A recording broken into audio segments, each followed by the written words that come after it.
Halo Sobat Arsitektur, saya Natasha bersama dua rekan saya, Ella dan Rahmat. Hari ini kami hadir langsung dari Tanjung Karang Pusat. Tanjung Karang Pusat merupakan salah satu kecamatan yang ada di kota Bandar Lampung.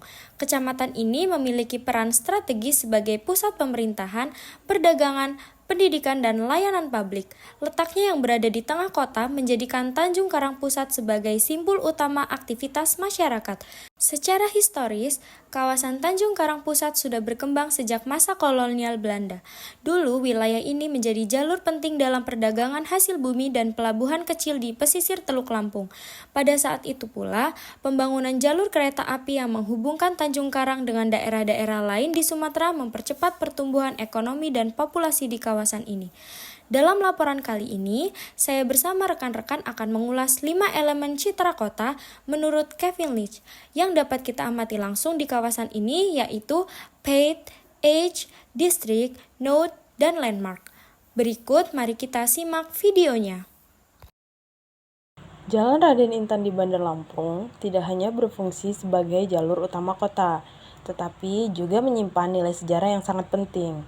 Pada masa kolonial Belanda, jalan ini menjadi bagian dari jalur penghubung antara pelabuhan Teluk Betung dan pusat-pusat aktivitas masyarakat.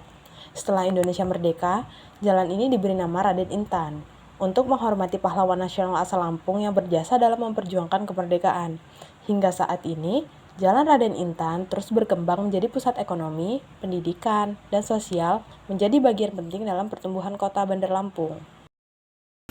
Yang pertama kita akan bahas yaitu PET. PET adalah jalur yang menjadi tempat utama pergerakan warga. Di Tanjung Karang Pusat, PET sangat terlihat hidup dan sangat dinamis. Beberapa jalur utama yang menjadi PET yaitu salah satunya yang sedang saya kunjungi sekarang ini, yaitu terdapat di Jalan Raden Intan, yang merupakan pusat kegiatan ekonomi dan perbelanjaan. Toko-toko, restoran, dan perkantoran berjajar rapi di sepanjang jalan ini. Bisa dilihat di belakang saya berjajar toko-toko dan pusat perbelanjaan. Selain itu terdapat juga di Jalan Jenderal Sudirman yang menjadi koridor penting dari pusat kota menuju Teluk Betung, serta Jalan Kartini dan Jalan Diponegoro, dua jalur yang ramai dilalui kendaraan pribadi dan angkutan umum, menjadi akses utama ke berbagai fasilitas kota. Jalur-jalur ini tidak hanya menghubungkan ruang, tapi juga menjadi bagian dari pengalaman visual masyarakat terhadap kota. Bisa dilihat betapa ramainya jalan di sini, Jalan Raden Intan di sini. Lihat banyak mobil-mobil berjejeran, menjadi salah satu aspek utama. Rel kereta api di Bandar Lampung menjadi bagian penting dari sejarah transportasi di Sumatera bagian selatan. Dibangun pada masa kolonial Belanda, jalur ini awalnya bertujuan mendukung distribusi hasil bumi dari pedalaman Lampung menuju pelabuhan Teluk Betung. Seiring dengan perkembangan zaman, rel kereta api ini tidak hanya melayani angkutan barang, tetapi juga membuka akses mobilitas masyarakat ke berbagai daerah. Hingga kini, jalur kereta api di Bandar Lampung tetap berperan sebagai salah satu penghubung utama ekonomi dan sosial di provinsi ini. Sebelumnya, saya Rahmat, saya akan menjelaskan tentang edge, di mana edge sendiri merupakan batas atau tepi yang membedakan satu kawasan dengan kawasan lain. Di Tanjung Karang Pusat sendiri, untuk edge itu dapat dilihat dari rel kereta api Tanjung Karang ke Daton, yang mana rel ini sendiri memisahkan wilayah kota pusat dengan kawasan permukiman dan pasar tradisional yang ada di sekitarnya. Rel juga menjadi pembatas visual dan batas fungsi transportasi perkotaan dengan permukiman di ketinggian. Lalu terdapat juga sungai kecil di sekitar jalan Panglima Polim yang secara fungsional memisahkan wilayah pusat kota dengan kawasan padat penduduk. Edge membuat kita sadar bahwa kota memiliki struktur batas yang jelas meskipun tidak selalu berupa pagar ataupun tembok. Pasar Bawah yang terletak di pusat kota Bandar Lampung merupakan salah satu pasar tradisional yang sudah ada sejak lama, yang mana pasar ini dikenal sebagai pusat perbelanjaan barang-barang kebutuhan sehari-hari, mulai dari sayuran, ikan, hingga barang kerajinan lokal. Sebagai pasar yang kaya akan sejarah, Pasar Bawah juga mencerminkan kehidupan masyarakat Bandar Lampung yang penuh dengan dinamika. Selain menjadi tempat jual beli, pasar ini juga menjadi tempat interaksi sosial yang erat antara penjual dan pembeli, memperkuat tradisi ekonomi lokal yang ada. Hingga kini, Pasar Bawah tetap menjadi pusat ekonomi yang sangat penting bagi warga kota Bandar Lampung. Lalu, yang selanjutnya itu adalah distrik. Distrik sendiri merupakan area-area yang memiliki karakteristik tertentu dan dapat dikenali dengan mudah oleh penduduknya.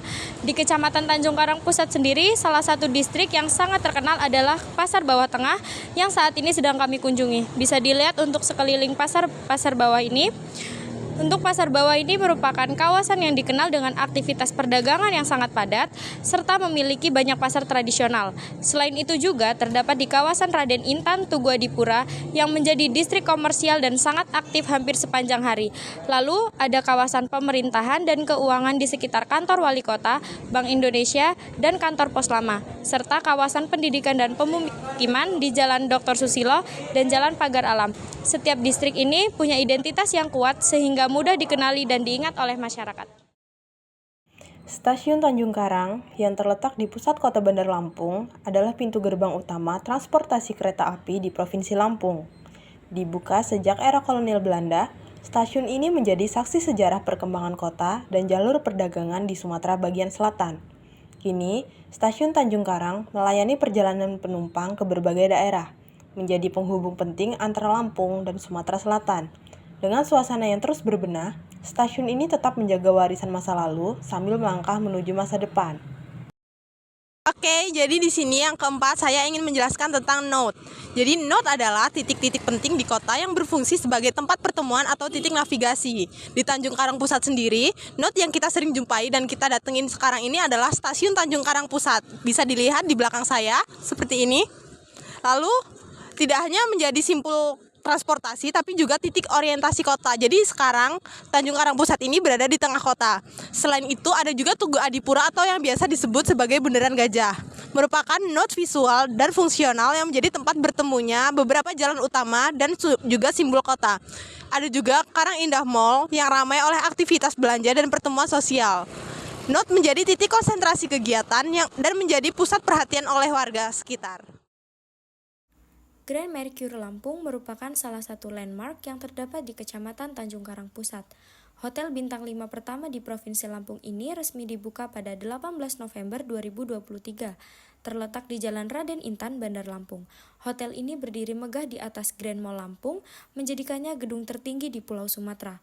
Gedung ini dibangun dengan desain kontemporer yang memadukan elemen budaya Lampung. Sebagai ikon baru kota, Grand Mercure Lampung tidak hanya berfungsi sebagai tempat penginapan, tetapi juga sebagai pusat bisnis dan pariwisata, mencerminkan kemajuan dan dinamika kota Bandar Lampung, terutama di Kecamatan Tanjung Karang Pusat itu sendiri. Lalu yang selanjutnya itu adalah landmark.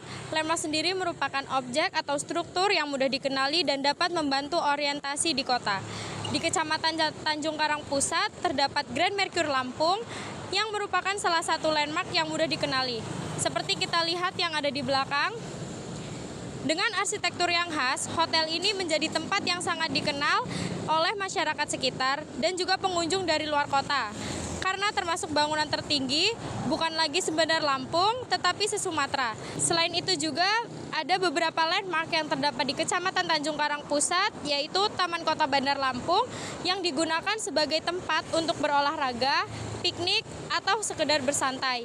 Serta terdapat Tugu Gajah atau Tugu Adipura yang sering kita lalui atau kita jumpai di tengah kota Bandar Lampung. Landmark ini menjadi bagian dari memori kolektif warga dan memperkuat identitas visual kota. Jadi gimana nih teman-teman sama video 5 elemen kota yang udah kita jelasin tadi? Mudah dipahamin kan? Harusnya mudah sih, mudah nggak Mat? Mudah dong. Oke guys, ini video dari kita. See you the next video. Thank you so much for watching. Bye-bye.